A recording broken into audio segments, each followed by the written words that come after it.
Walmart just hiked prices. Then it laid off 1,500 workers. And Trump? He's furious, publicly calling out America's largest retailer for betraying the country. But this isn't just political theater.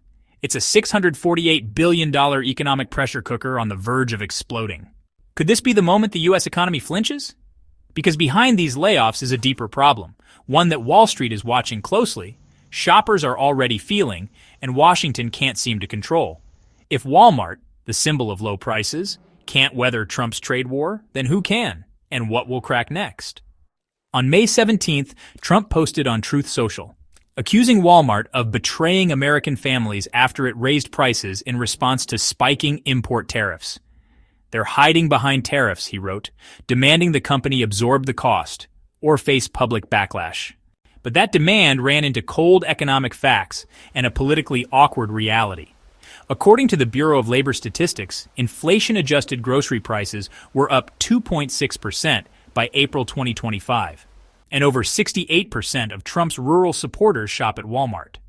The online outrage grew, but in much of the Midwest, people weren't debating politics. They were struggling to keep up with rising prices on eggs, diapers, and clothes. Have you subscribed yet? You won't want to miss our next upload. Thank you, and let's continue. All right, let's dive into the topic of tariffs and their impact on retail. Walmart gets more than half its merchandise from China.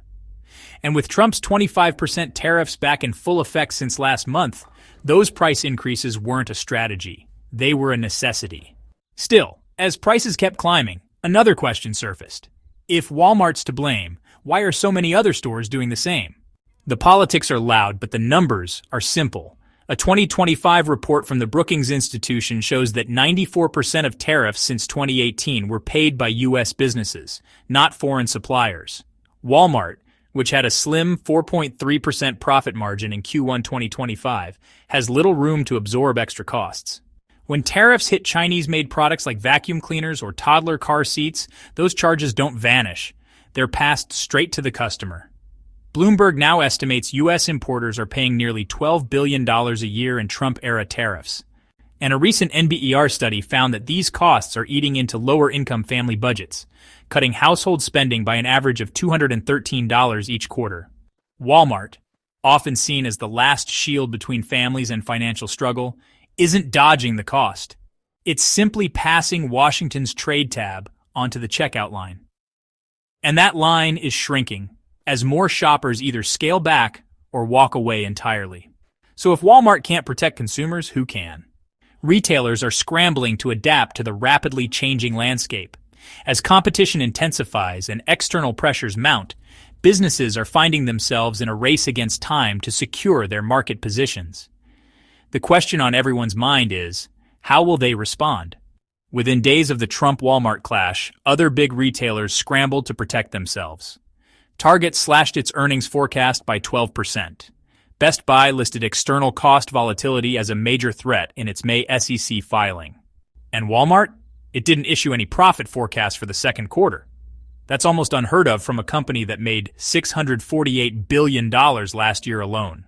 On May 20th, Treasury Secretary Scott Bessent told Congress that tariffs do in fact cause a delayed but real impact on how companies set prices, directly challenging the administration's earlier claims that other countries are paying. According to Morning Consult polling, support for Trump's trade policy dropped by 9 points in swing states over the last 3 weeks. Meanwhile, Amazon quietly adjusted its pricing model and sidestepped the tariff conversation altogether. The retail message is clear. This isn't about politics. It's about logistics. In the midst of economic turbulence, Walmart, one of the world's largest retailers, finds itself making tough decisions. But as executives adjust, the next blow came from inside Walmart itself. On May 21st, Walmart announced it was cutting roughly 1,500 corporate roles, mainly in its global tech and Walmart Connect units. The company said it was aiming for more agility and modernization. But the timing, just days after Trump's public attack, sparked questions. Internal memos obtained by USA Today showed that most of these jobs, based in Bentonville and Seattle, were being cut to streamline operations across the entire company. Walmart's recent $2.3 billion acquisition of Vizio highlights its growing push into digital advertising and automation, But while this move seems forward-thinking, it's happening alongside a wave of layoffs, raising questions about deeper changes. Although Walmart's VP of Communications, Nick Deos, claimed the job cuts weren't tied to tariffs, former Walmart strategist Mike Kessley told Reuters that tariff-related cost pressures are speeding up tough decisions the company had already been considering. The impact of these layoffs is significant. Employees across various departments are facing uncertainty, and the local economies in Bentonville and Seattle are feeling the strain. Critics argue that while Walmart is innovating, it must also consider the human cost of these rapid changes. The question remains, how will Walmart balance growth and employee welfare moving forward? These aren't warehouse positions being cut. They're data experts, algorithm designers, and optimization specialists. The very people who once helped Walmart outpace its competitors. Without them, Walmart could lose the technological edge it once relied on, right as competition across the retail sector heats up. Following the layoff announcement and new price hikes, Walmart's stock dropped 3.1%, erasing over $9 billion in market value in just one day. JP Morgan analysts pointed out that Walmart's inability to shield itself from tariff impacts suggests that consumer demand may be more fragile than expected. Meanwhile, consumer confidence also took a hit. The University of Michigan Sentiment Index fell to 68.4 in May, its lowest point since January, driven by rising retail prices and growing uncertainty about the economy. Other big names in retail are feeling the pressure too. Target's stock dropped 2.8%, and Home Depot warned of inventory issues caused by shifting supply chains. Even discount stores are seeing a drop in sales for non-essential items like electronics and home goods. The retail industry is on thin ice, and the cracks are starting to show. As tariffs continue to impact costs, retailers are struggling to balance their books. Consumers, too, are feeling the pinch, leading to reduced spending on non-essential items. It's a precarious situation, and the future remains uncertain.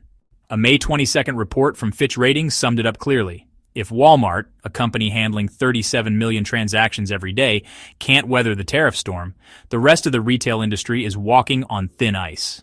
Beneath that ice is the real threat of a consumer slowdown that could reshape the latter half of 2025. Walmart was once considered almost immune to economic downturns, built as a powerhouse of scale and logistics that could absorb rising costs and still deliver low prices. But when that giant begins cutting high-skilled tech roles and avoids giving earnings guidance, something bigger is happening. As of May 2025, American credit card debt crossed $1.31 trillion according to the New York Fed, and foot traffic in budget-focused stores is down 11% year over year, according to Placer.ai. These don't look like strategic shifts. They're more like flashing warning signs. The idea that tariffs can serve as useful economic tools is starting to collapse in plain view.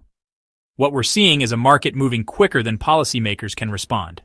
If even Walmart can't remain steady in a U.S. economy that grew just 1.2% in the first quarter of 2025, according to the BEA, then the next collapse may not be just another store. It could be America's belief in its economic stability itself. Though Walmart may call these layoffs an efficiency move, experts argue they point to deeper structural weaknesses, brought on by outdated trade policies. Joe Mai, senior analyst at China Markets Review, told Bloomberg that the U.S. retail sector is colliding with old-school trade tactics that no longer fit the reality of global supply chains.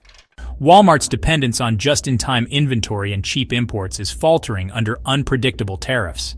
At the same time, the company's internal restructuring follows a larger corporate shift. According to McKinsey's May 2025 data, nearly 3 out of 4 U.S.-based multinationals are now relocating parts of their supply networks to avoid ongoing trade disruptions. But that shift isn't easy. It's costly, uncertain, and already causing job losses, especially in high-skill logistics roles. The global supply chain is undergoing significant shifts, impacting businesses and consumers alike. As retailers make adjustments, the gap between political talking points and what's really happening on the ground is growing wider, and it's the everyday consumer stuck in the middle. Angela Nichols, 38, who worked as a project manager in Walmart's e-commerce logistics department, was laid off last week.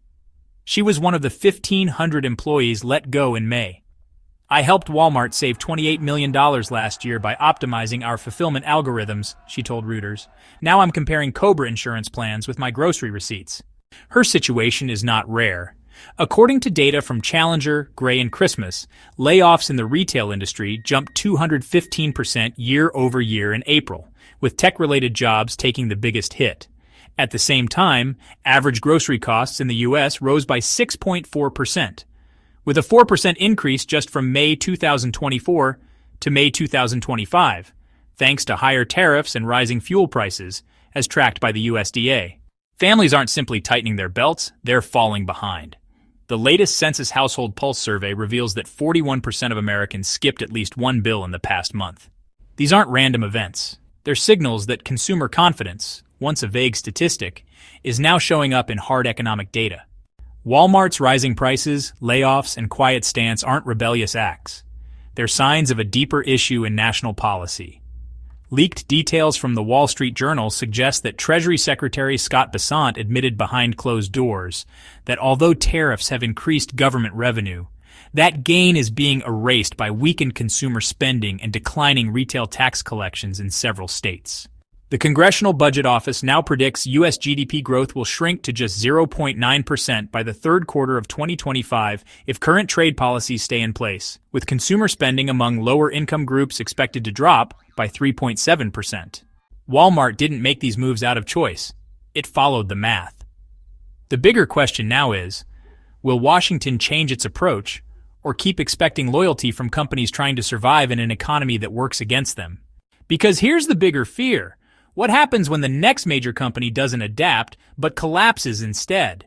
If Walmart, America's biggest private employer and a key indicator of inflation, can't maintain stability, what hope do smaller retailers have? And more urgently, what's the next policy shock we're not ready for? Hidden in a recent SEC filing, one major U.S. corporation quietly revealed a backup plan to fully disconnect from China. That's not a warning. It's a red flag.